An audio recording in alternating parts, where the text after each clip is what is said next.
අවසාන වශයෙන් කියන්න තියෙන්නේ මෙන්න මේ කතන්දරේ. හරි. ඔයගොල්ලෝ පුළුවන් තරම් ඉගෙන ගන්න.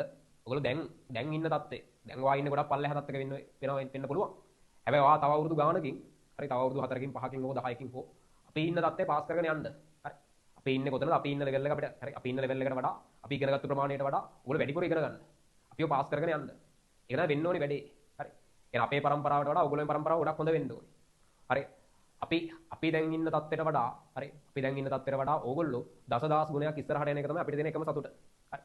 ඒ නිසා මේ කාලේ හරි ලබන අවුරුදු ටිකේ පුළුවන් තරම් මහන්සි වෙලා හරි අපි ඉන්න තැන පාස් කරගෙන යන්න. අපි ඉගෙන ගත්තට වඩා වැඩි දෙයක් ඔයගොල්ලෝ ඉගෙන ගන්න. හරි. අපි ඉන්න තත්ත්වයට වඩා හොඳින් ඉන්න. අන්න ඒක තමයි අපිට තියෙන එකම සතුට. හරි. හරි. ඕක තමයි කතන්දරේ. උතරින් අපි ආයි හම්බ වෙන්නේ නැහැ මේ විදිහට. හරි අපිට ආපහු පන්තියකදී මේ විදිහට අපිව හම්බ වෙන එකක් නැහැ. අපි පාරේදී හම්බ වෙයි, ප්‍රූව් එකේදී හම්බ වෙයි. හරි. එහෙම හම්බ වෙයි. නමුත් මේ විදිහට හම්බ වෙන්නේ නැහැ. අපේ එක චැප්ටර් එකක් මෙතනින් ඉවර වෙනවා. එහෙනම් ජය වේවා.